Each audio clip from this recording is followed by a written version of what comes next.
diretamente do Rio Grande do Norte, Mossoró, pastor Osaí Júnior. Desde que ele nasceu, ele é filho do irmão Osair e da irmã Dorcas. Por isso, Osaí Júnior, por causa do irmão Osaí. Pastor Osaí Júnior, Persida, Brenda, Sofia, são filhos dessa igreja, foram enviados para o seminário em que ano? 2012. E já há 10 anos, 9 anos completos já, estão pastoreando a Igreja Cristã Evangélica Central em Mossoró. E nas férias, claro, vem ver a família, os amigos e a igreja. Estão aqui terminando as férias, porque amanhã voltarão para Mossoró. E é claro, falei, você está achando que você não vai pregar? Só se você não for no culto. Porque se você estiver lá, eu vou te chamar e vou passar a palavra. Vamos orar para ouvirmos a palavra do Senhor através do Osaí. Nosso Deus e Pai, é bom demais louvar o Senhor como nós acabamos de fazer, Santo Deus. E de igual forma é bom demais te ouvir. E nós queremos isso agora, Santo Deus. Por isso é que nós silenciamos as nossas vozes, aquietamos os nossos corações. Fala conosco, Deus, fala conosco, nos exorta, nos aconselha, nos alimenta. O Senhor sabe do que é que cada um de nós carecemos desta palavra que será ministrada. Então, com poder e graça, Senhor, traga luz para as nossas mentes, calor do Senhor para os nossos corações. E da mesma forma, ministra assim na vida do pastor Osair e usa ele como instrumento do Senhor nessa noite. No nome de Jesus, amém.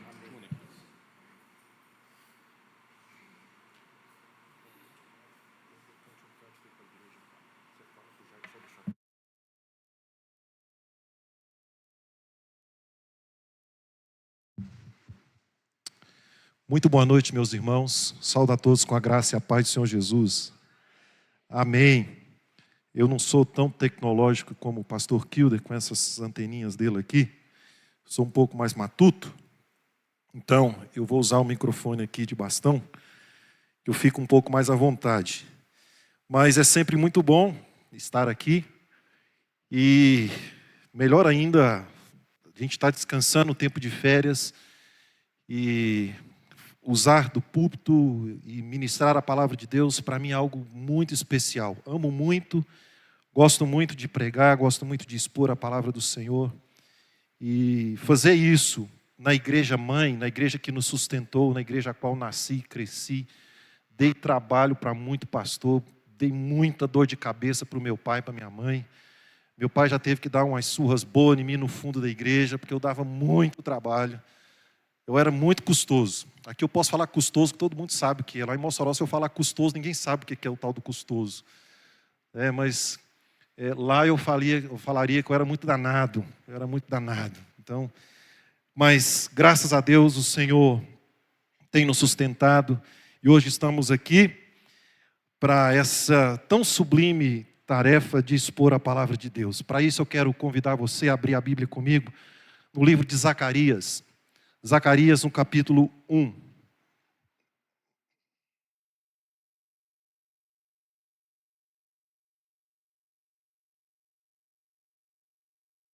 Como muitos comentaristas dizem, o Evangelho de Zacarias. Zacarias, a profecia de Zacarias no capítulo 1. Eu vou ler os 6 primeiros versículos desse texto tão precioso, tão precioso.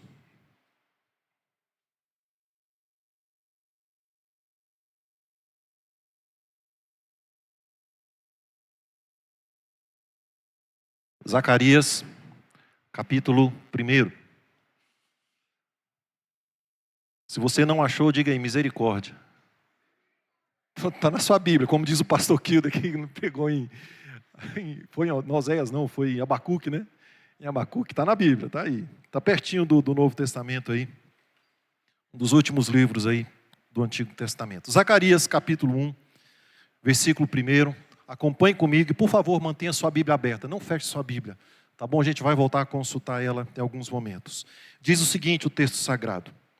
No 8º mês do 2º ano de Dario, veio a palavra do Senhor ao profeta Zacarias, filho de Baraquias, filho de Ido, dizendo: o Senhor se irou em extremo contra os vossos pais. Portanto, dize-lhes: assim diz o Senhor dos exércitos, tornai-vos para mim, diz o Senhor dos exércitos, e eu me tornarei para vós outros, diz o Senhor dos exércitos. Não sejais como vossos pais, que clamavam os primeiros profetas, dizendo: assim diz o Senhor dos exércitos, convertei-vos agora dos vossos maus caminhos e das vossas más obras. Mas não ouviram, nem me atenderam, diz o Senhor.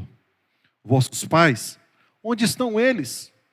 E os profetas, acaso vivem para sempre? Contudo, as minhas palavras e os meus estatutos que eu prescrevi aos profetas e aos meus servos não alcançaram a vossos pais? Sim, estes se arrependeram e disseram: como o Senhor dos exércitos fez tensão de nos tratar, segundo os nossos caminhos e segundo as nossas obras, assim Ele nos fez. Que o Senhor nos abençoe diante da bendita e santa palavra. Eu trabalhei por muito tempo com um diretor, e hoje um grande amigo meu, e ele contava uma história para a gente, com o intuito de nós, a gente trabalhava numa fábrica muito grande, e com o intuito dele incentivar a gente a aprender aquilo que a gente estava fazendo ali no momento. Ele dizia o seguinte, a historinha dele era a seguinte, que havia um homem que trabalhava numa grande usina, que a função dele era portar uma grande marreta, e tinha algo ali, ele tinha que bater essa marreta ali o dia todo. E ele assim fazia, muito bem feito, batendo essa marreta naquele lugar, até que ele se aposentou. Ele se aposentou e então veio um novo funcionário, chegou ali e o gerente chegou: você vai ensinar esse novo funcionário a fazer o seu serviço. E o novo funcionário, muito curioso, perguntou para ele: por que você bate essa marreta nesse lugar? E ele respondeu: não sei, me ensinaram a fazer isso aqui desse jeito, então tem 40 anos que eu bato essa marreta aqui, não sei, bate aí que você vai ganhar o seu salário no final do mês. Enfim, ele não sabia. Ele fazia aquilo ali porque ensinaram ele e pronto. E eu te faço uma pergunta: por que você frequenta a igreja? Você já se fez essa pergunta? Por que você vem aqui? Por que você levanta cedo no domingo e vem para a escola dominical? Por que você vem para um culto no domingo à noite? Sai da sua casa, deixa ali um futebol, deixa ali os amigos e vem para cá. Por quê? Interessante. Por que você serve? Por que você trabalha no ministério onde você trabalha dentro dessa igreja? Por que você se envolve com a igreja? O que te motiva? Por que você faz o que você faz? São perguntas curiosas que muita gente tem medo de fazer e muitas vezes mais medo ainda de responder. Muito bem, mas vamos entender um pouco o que estava acontecendo aqui com Zacarias. Vamos tentar montar um pano de fundo aqui. Vocês conhecem muito bem a história do povo de Israel. Eles foram para o Egito, levados ali, iniciados com a família de José e todo mundo ali, e eles cresceram, se multiplicaram e eles se tornaram escravos e tudo mais, até que eles saíram do Egito, baseado na promessa do Senhor, liderados por Moisés. E eles saíram do Egito, peregrinaram por muito tempo no deserto, até que eles entraram na terra prometida, a qual Deus havia prometido para eles, naturalmente. E ali eles conquistaram aquela terra, dominaram muita coisa, muitas batalhas, lideradas por Josué e sua turma ali. Então, e eles conquistaram tudo aquilo que o Senhor havia prometido. E Deus havia dado um recado para ele: olha, tome cuidado, vocês vão entrar numa terra onde ali tem deuses estranhos, tem costumes que não são os costumes de vocês, tomem cuidado para não se misturar com aquela turma lá. Muito bem. E eles foram rebeldes, desobedeceram ao Senhor, se rebelaram contra o Senhor. A palavra diz que eles se prostituíram com outros deuses, eles se rebelaram. Então Deus mandou profetas para avisar para eles, alertá-los, adverti-los o tempo todo: voltem, parem com isso. E eles ainda insistiram em manter-se no pecado. E Deus então levou eles para o cativeiro babilônico. Mandou profetas também para avisar. Nós temos o profeta Jeremias, profetas Isaías, que são profetas pré-exílicos. Vocês vão passar 70 anos e eu vou levantar uma nação, a pior das nações, a mais ruim, a mais sanguinária, para poder escravizar vocês. Foi algo humilhante para aquela nação. E assim Deus fez. E cumpriu com o seu tempo de 70 anos. Então ele levantou um rei ímpio, mas ele chamou aquele rei de meu servo, Ciro, para baixar um decreto e mandar o povo voltar para a sua terra. E ao voltar para a sua terra, a nação, alguns ficaram na Babilônia e outros voltaram em etapas. E eles se depararam com uma Jerusalém completamente destruída. Completamente. E naturalmente, eles sendo repatriados ali, a terra deles, o templo, significava muito para eles. A presença de Deus ali, o lugar da adoração, e eles estavam sendo disciplinados por Deus, porque o templo foi destruído, os artefatos do templo foram roubados, foram tudo profanado, e agora eles estavam diante daquela situação, daquele desastre todo, daquela tragédia toda, e falam, temos que reconstruir.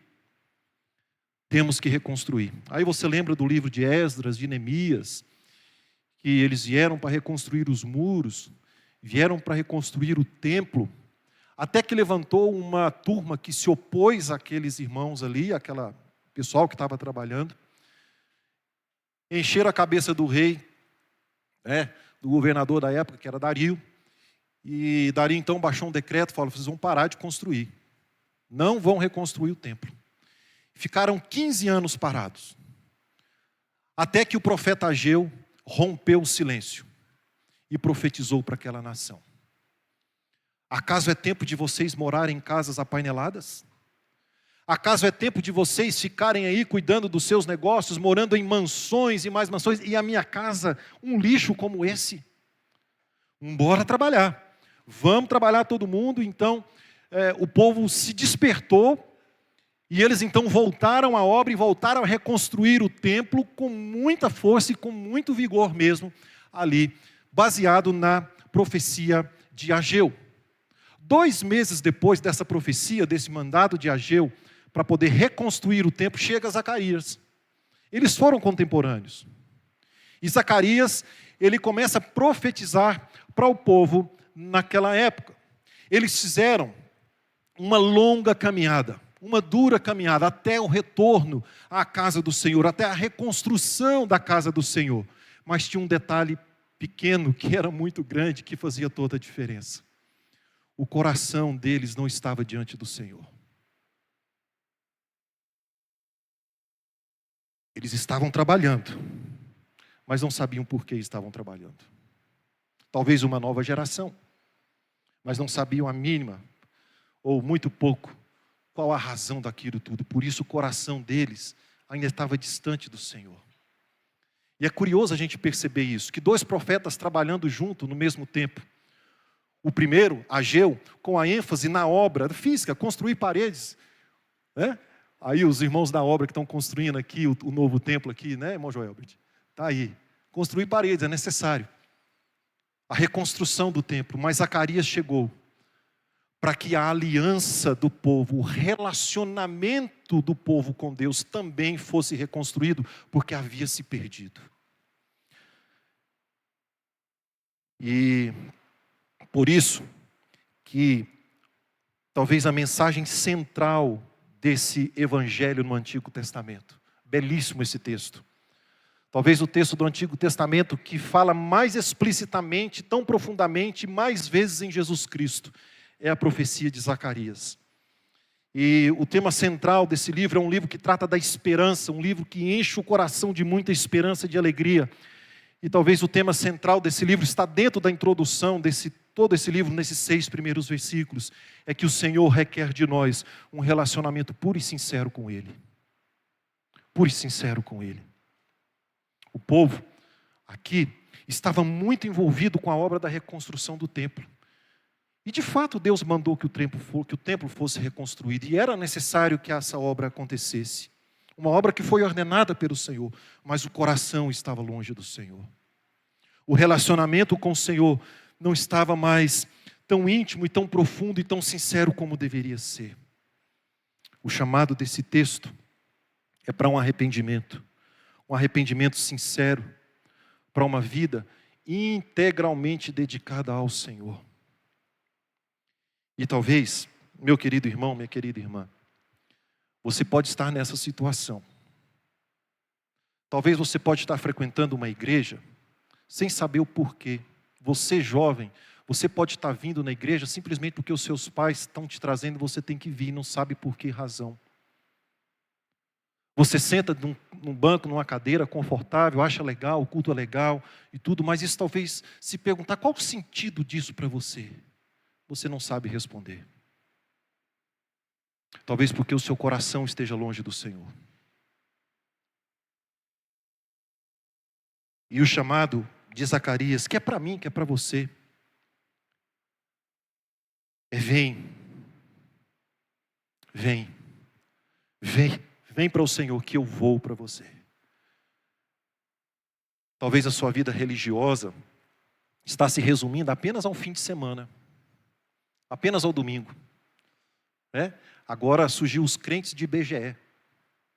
Antigamente no censo havia ali a questão do qual religião que você fala? Católico, né? Havia muito isso.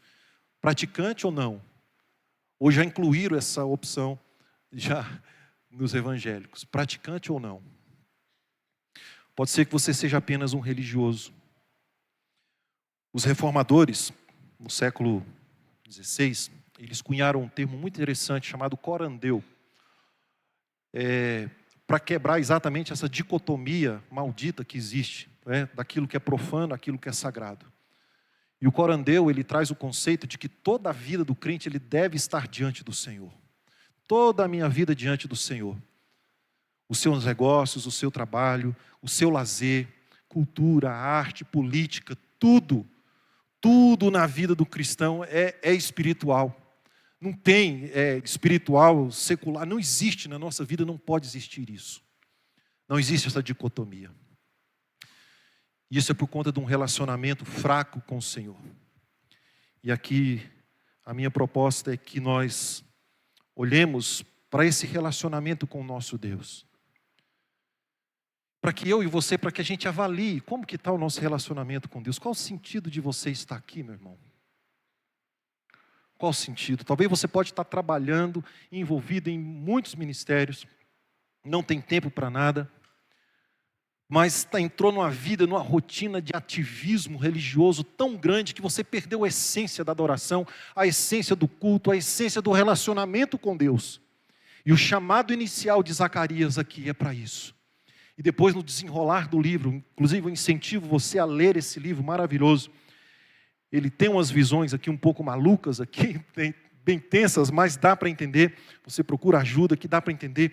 Ele expõe Cristo o tempo todo de um relacionamento perto, onde você encontra segurança, onde você encontra abrigo, onde você encontra esperança, onde você encontra alegria, onde você encontra prazer na vida em Cristo Jesus. E é esse o convite inicial, que o Senhor requer de nós, um relacionamento não superficial com Ele, não apenas um relacionamento religioso, mas um relacionamento sincero, puro e verdadeiro. O problema é que nós somos muito teimosos, não é verdade? Eu e você. Nós somos muito teimosos, talvez como esse povo aqui. Por isso, o texto nos mostra aqui, eu quero extrair desse texto algumas advertências para a gente abrir os olhos, entender e aproveitar esse relacionamento com o Senhor cada vez mais. Uma advertência ou advertências para que nós aprendamos que nós precisamos sempre buscar uma vida de arrependimento sincero diante do Senhor e sempre nos voltarmos a Ele. E eu destaco aqui pelo menos 3 advertências que esse texto nos dá aqui. Primeiro, a desobediência dos outros deveria nos ensinar a estar próximos do Senhor. Veja comigo o versículo 4, olha aí para a sua Bíblia. Não sejam como os vossos pais. Olha, o profeta ele leva o olhar das pessoas para a desobediência da geração que havia passado, do coração endurecido daqueles que foram para o cativeiro. Não sejam como seus antepassados, como seus ancestrais, a quem os primeiros profetas clamavam assim, diz o Senhor, convertei-vos das vossas obras más, mas eles não ouviram, nem me atenderam. A desobediência, o profeta leva o olhar, o pensamento, olha como eles desobedeceram, não sejam como eles. Voltem-se para o Senhor. Jeremias, quando ele registra a sua profecia no capítulo 42 e 43, o profeta fala: olha, não vão para o Egito, não vá para lá. Deus falou por meio dele, mas eles não quiseram obedecer. No capítulo 43, do versículo 2, o povo diz para o profeta Jeremias: é mentira o que você está falando, Deus não falou nada disso, que a gente não deve descer para o Egito, é mentira sua. Onde na verdade, o que eles queriam era apenas a aprovação do profeta para aquilo que estava já dentro do seu coração. Desobedecer, descer para o Egito. E Zacarias está mostrando para o povo: olha para eles, olha para eles, veja o que aconteceu com eles. E a desobediência dos nossos antepassados, olhe para esse povo, deve nos ensinar que estar diante do Senhor vale a pena, que voltar-se para o Senhor vale a pena. E olha o que eles experimentaram, o versículo 2 vai dizer para a gente: o Senhor se irou em extremo contra os vossos pais. Ele ficou extremamente irado contra eles. Olhe para eles. A desobediência deles deve fazer com que nós aprendamos, deve nos ensinar a estar perto do Senhor, a nos voltar para o Senhor, a cultuar ao Senhor com alegria, fazendo sentido: eu estou aqui porque Cristo me salvou, eu estou aqui porque isso aqui é um vislumbre do céu, é o povo onde eu vou viver a eternidade, é onde eu encontro a presença de Deus, é onde eu me alimento da palavra de Deus, é onde eu recarrego as minhas baterias para que eu possa viver a semana, para que eu possa refletir na palavra de Deus e ser uma pessoa melhor, ser um marido melhor, ser um profissional melhor, ser um filho melhor, ser um pai melhor, ser um amigo melhor. A palavra de Deus está nos transformando, é esse relacionamento que Deus quer com a gente. É esse o relacionamento: vem para mim e eu vou para você. A ideia não é de julgamento, a ideia é de tratamento, a ideia é de reconstrução, a ideia é de restauração, meu querido. E talvez isso deve incentivar a gente: olha o passado, Deus se irou contra aquele povo. Não seja bobo, não seja tolo de receber da parte de Deus a mesma ira. Volte-se para Ele. Essa é a advertência. A segunda advertência é que o tempo deveria nos ensinar. O tempo. A desobediência dos outros deveria nos ensinar, mas o tempo também é um grande professor. Veja comigo o versículo 5, olha aí. Olha a pergunta que o profeta faz: os vossos pais, onde estão? E os profetas? Acaso eles vivem para sempre? Contudo, as minhas palavras, os meus estatutos que eu prescrevi aos profetas, meus servos, não alcançaram a vossos pais? O que o profeta está dizendo para o povo aqui: olha, o tempo está passando. Cadê seus pais? Já morreram todos. E os profetas? Já acabou. Tiago, quando ele escreve a sua carta, ele vai dizer que a nossa vida é como uma neblina. E neblina todo mundo aqui sabe, conhece muito bem como funciona a neblina. Acorda cedinho naquele frio, né? Aquela cerração bonita que você não vê um palmo na frente do nariz. O sol chega 9 horas da manhã, 8 horas, o que acontece? Acabou. O profeta Isaías fala dizer que nós somos como erva. Nascemos, o sol nasce, queima, morre e acabou. Fazendo as nossas caminhadas aí, nesse tempo de férias, e nas nossas caminhadas, eu e a Persida, tivemos o privilégio de encontrar com alguns amigos, né? Tipo o Lucão, assim, né? Eu olho para o Lucão e penso, e a nossa conversa entre eu e a Persida foi: será que a gente está velho assim, igual esse povo? O que você acha, Lucão? Tô. Será que a gente está velho como esses amigos nossos, como o Kildo, o Lucão Barba Branca? Será que a gente está? Que a gente não percebe, não é verdade? Você não percebe o tempo passar, você não vê. Mas quando você passa um ano, igual nós passamos 2 anos sem vir aqui, topa alguns amigos, já velho, cabeça branca. Hoje eu topei com um primo da Persida que há muitos anos não via, carequinha como eu, assim. Falei: rapaz, cadê seu cabelo, meu? O tempo passa, gente. O que você está fazendo da sua vida? O que você está fazendo da sua vida que você não voltou para o Senhor, que você está numa vida religiosa só e mais nada? Sabe? É muito fácil para nós sermos os procrastinadores da fé, enganando a nós mesmos. Sabe como?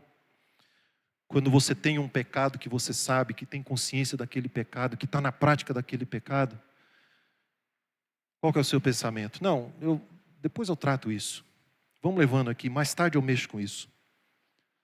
Peca de novo, não, amanhã eu resolvo isso. E não resolve. Amanhã eu resolvo isso e não resolve. Eu vou me acertar com Deus, depois de eu resolver os meus problemas que eu estou enfrentando agora. Dá um tempo aqui, eu vou resolver. Já viu gente assim? Não, eu sou assim, deixa eu resolver isso primeiro, para depois eu ir ali me encontrar com o Senhor ali, porque eu preciso resolver isso aqui. Sabe quando você vai resolver isso, meu querido? Nunca. O tempo está passando. Os seus cabelos estão ficando brancos.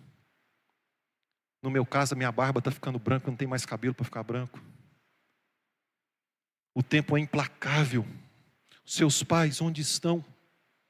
Daqui a pouco é a fase de vocês. Vocês vão morrer também, vai deixar o tempo passar e não vai aproveitar aquilo que Deus tem para você. Não faça isso. Se o Senhor está te chamando, se você ouve a voz do Senhor, se você sente arder o coração, e Ele está dizendo para você: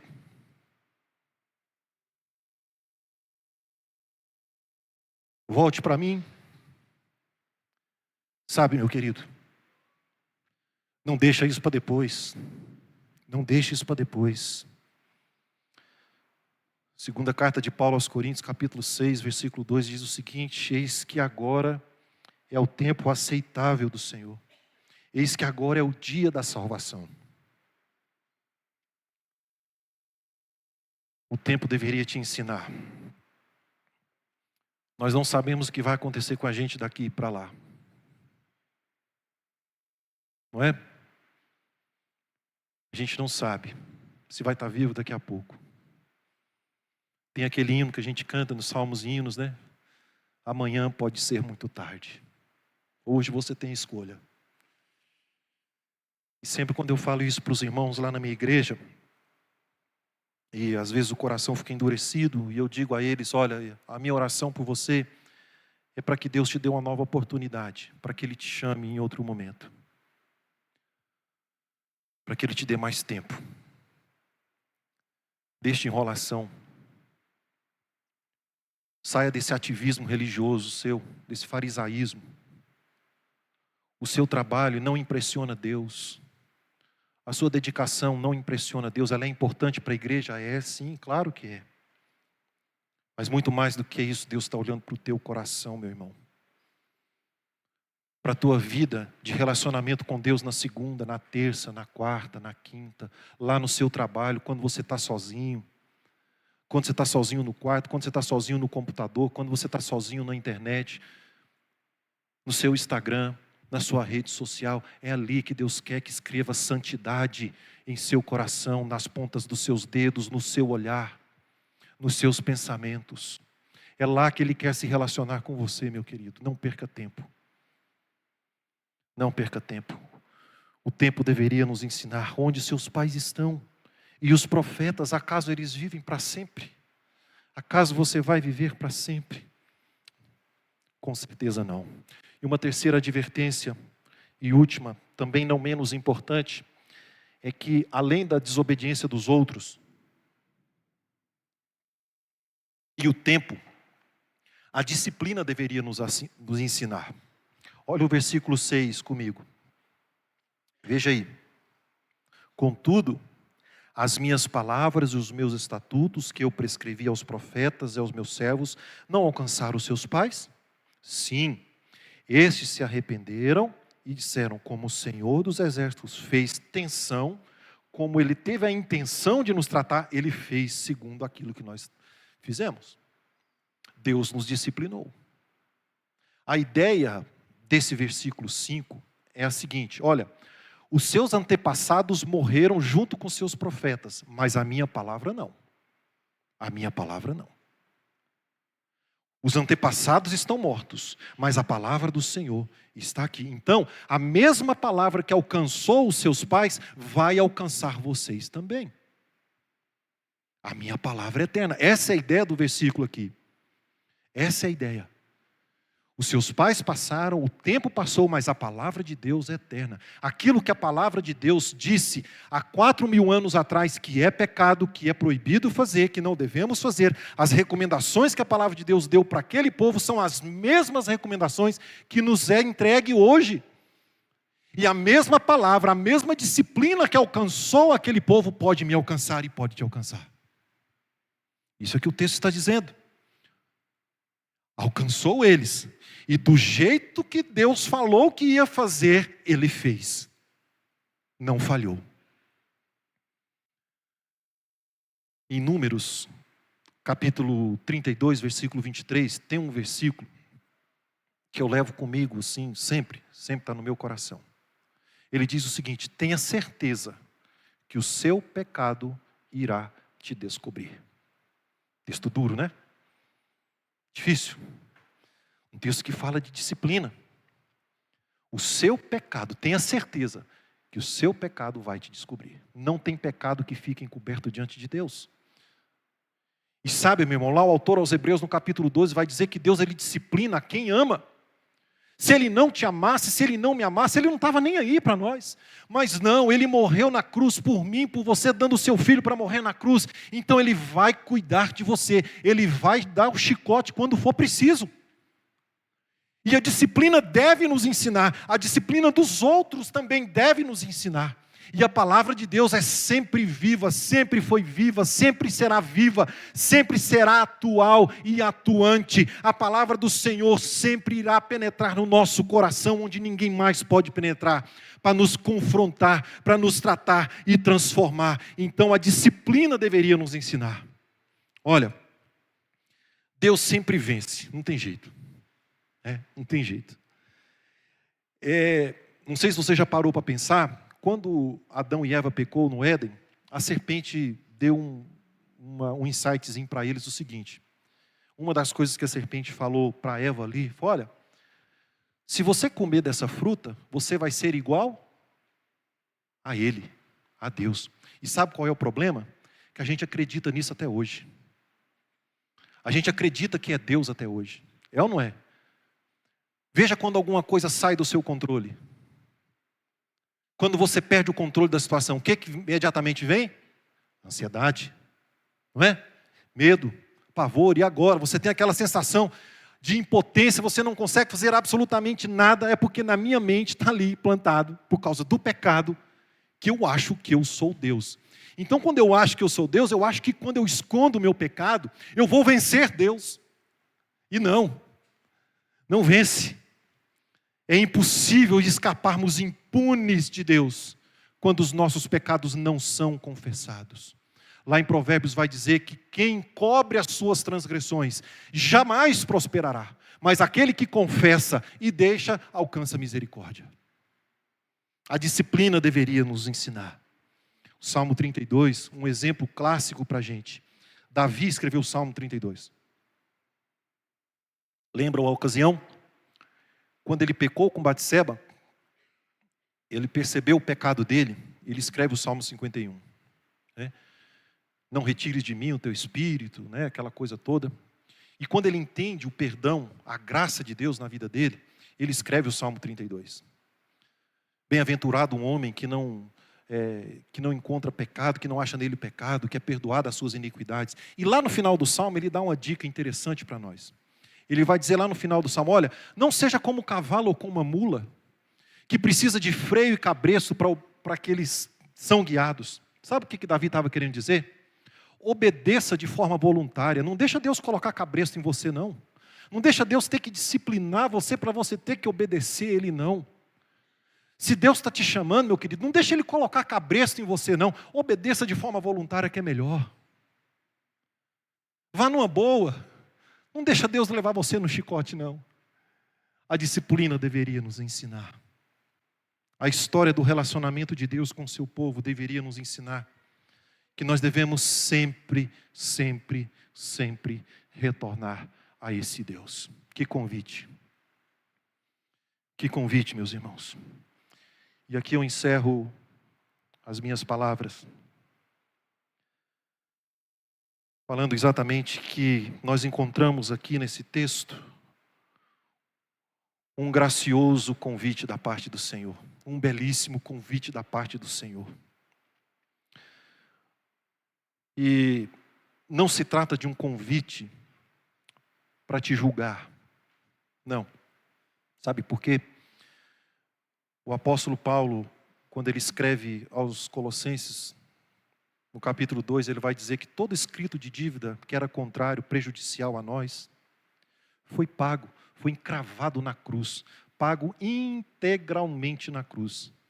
Cristo sofreu os nossos pecados, a culpa dos nossos pecados na cruz. E o convite de Deus aqui, e em seguida ele vai apresentar Cristo, a promessa da vinda de Cristo e o que Cristo faz por nós, naturalmente, meu querido, naturalmente. Não é um convite para um julgamento, mas um convite para uma transformação da sua vida. Uma transformação, um relacionamento sincero.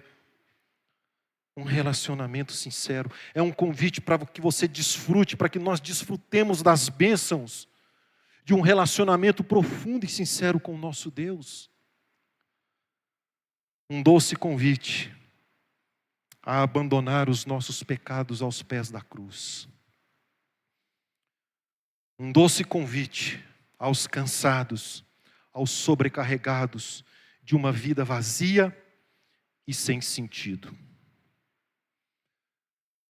O texto de Mateus, que eu fiz menção aqui agora, no capítulo 11, quando Jesus fala, vinde a mim os que estão cansados, ele estava falando exatamente para aqueles religiosos que frequentavam as sinagogas, que não tinha sentido nenhum para eles. E o convite de Jesus, ela venha, você que está cansado dessa vida, sobrecarregado dessa vida, eu vou aliviar você. O convite que o Senhor faz nesse texto, portanto, versículo 3, diz-lhes, assim diz o Senhor dos exércitos, tornai-vos para mim, diz o Senhor dos exércitos. E não para por aí, eu vou me tornar a vocês. Voltem-se para mim e eu vou voltar a vocês. Desde o início da criação do homem, da humanidade, do mundo, Deus nos criou como seres relacionais, porque Ele é um ser relacional. O exemplo de relacionamento máximo que nós temos é o relacionamento entre a Trindade, o relacionamento perfeito. E quando no conselho da Trindade façamos o homem conforme a nossa imagem, Ele estava pensando nisso, nesse relacionamento, antes do relacionamento aqui, horizontal, o relacionamento vertical. E Deus está te chamando, meu querido. Deus está te chamando. Como nós aprendemos no último culto, o Kilder falou aqui, o pastor Kilder falou, achei bom, porque todo mês de janeiro pode dar feliz ano novo, né? Então nós estamos no finalzinho de janeiro, e todo mês de janeiro é tempo de fazer um balanço, de talvez repensar a vida para o ano que está chegando. Na semana passada, o pastor Kilder deu a exposição para a gente, conduzindo a gente a isso. E permita-me, pastora, colocar mais esse ingrediente nessa panela aí. O ano está começando. Muito trabalho para fazer, tem. A igreja, ela não se sustenta, ela não vai para frente se não tiver o nosso trabalho. Dos ministérios, e o pessoal vir carregar cadeira, limpar chão, organizar, planejar. Não tem igreja sem isso. Mas muito mais do que isso, Deus quer se relacionar com você, meu querido. Muito mais do que isso. Ele quer estar perto de você. E esse convite está aí. E você pode repensar isso e se dispor. Se dispor. Tanto ao trabalho, como esse povo se dispuseram, todos eles. Vamos construir? Vamos. Vamos buscar madeira? Vamos. Mas Deus falou, peraí. Volte-se para mim também. Eu quero o seu coração. Sirva ao Senhor, meu irmão, com todas as suas forças. Sirva mesmo. Entregue-se ao Senhor de todo o seu coração, toda a sua vida, todo. Seu casamento, seu trabalho, sua fala, suas amizades, onde quer que você for, seja luz. Brilhe, reflita a glória do Senhor. Você pode curvar a sua cabeça em oração?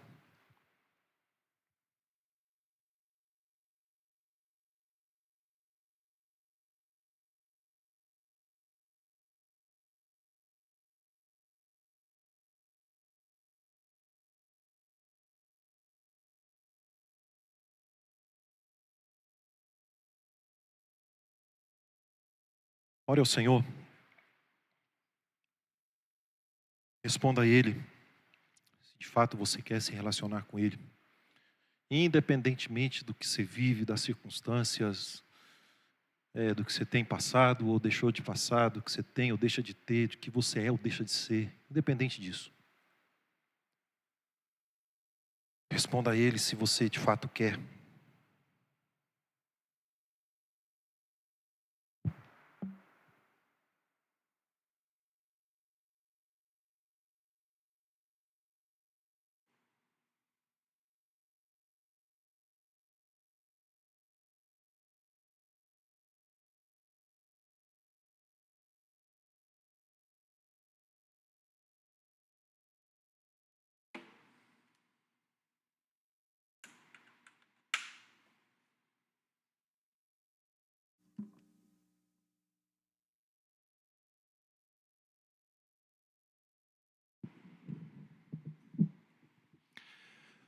Vamos responder ao Senhor cantando uma canção.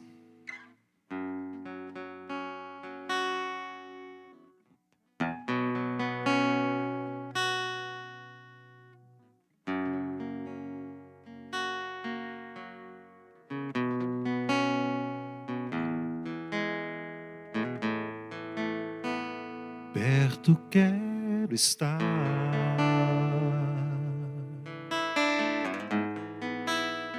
junto aos teus pés,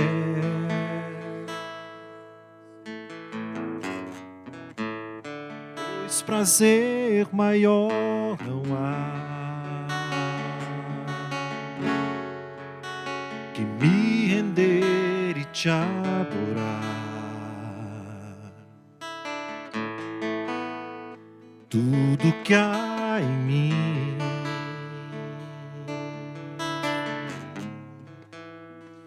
quero te ofertar,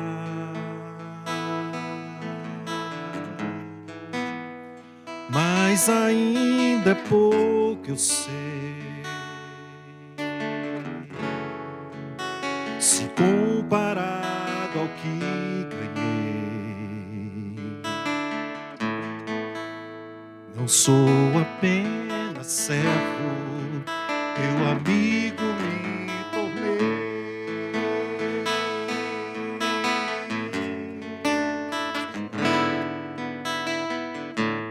Te louvarei,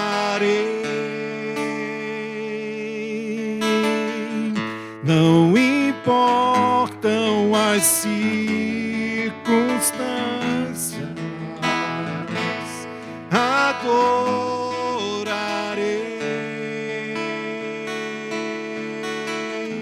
somente a ti, Jesus.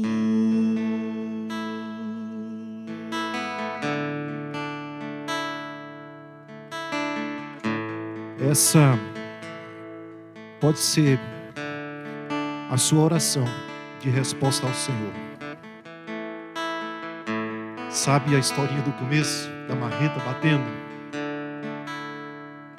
Por que você canta essa música? Pode ser que todo mundo canta, né? Mas olha a profundidade lá dentro dessa música, a declaração que essa canção dá ao nosso Deus. Muito sério isso. Não cante só por cantar, se você quer cantar. fale só por falar, que não seja palavras jogadas ao vento, mas que seja do fundo do teu coração. Se é assim, você pode cantar mais uma vez comigo. Perto quero estar,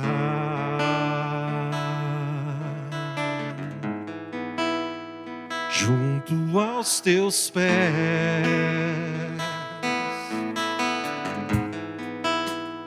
pois prazer maior não há que me render e te adorar.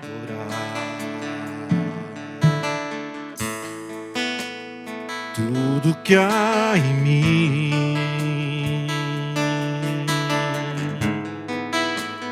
quero te ofertar,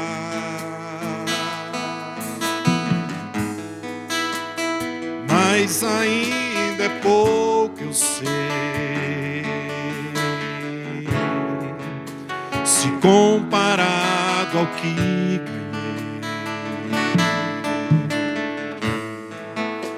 Não sou apenas servo, teu amigo me tornei.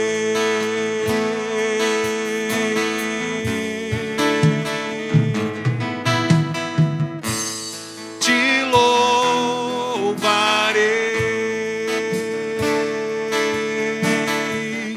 não importam as circunstâncias.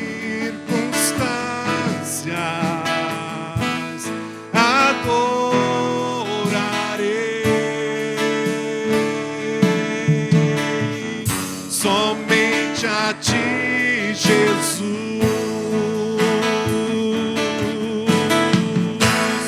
te louvarei.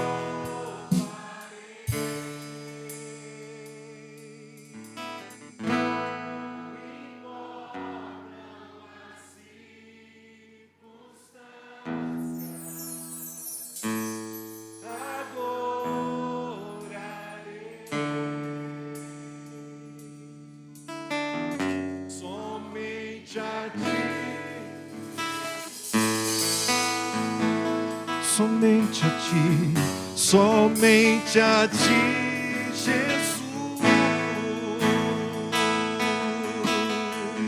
somente a ti, Jesus. Senhor, receba a nossa oração. Cada oração feita por meio dessa canção, o Senhor conhece o mais profundo do nosso coração, as nossas intenções. Receba, Pai. Abençoe essa igreja, abençoe esse povo querido, abençoe a vida do nosso pastor, abençoe a família dele, abençoe cada irmão, cada líder aqui, que muito além do trabalho, muito além, esteja um coração rendido aos seus pés. Um coração servo ao Senhor, um coração inteiramente voltado a um relacionamento puro e sincero com o Senhor. Essa é a nossa oração, em nome de Jesus. Amém. Muito obrigado, meus irmãos. Pastor Kilder, muito obrigado pela oportunidade. Que Deus abençoe todos vocês. Um grande abraço a todos vocês. E se Deus quiser, próximo ano a gente se vê novamente.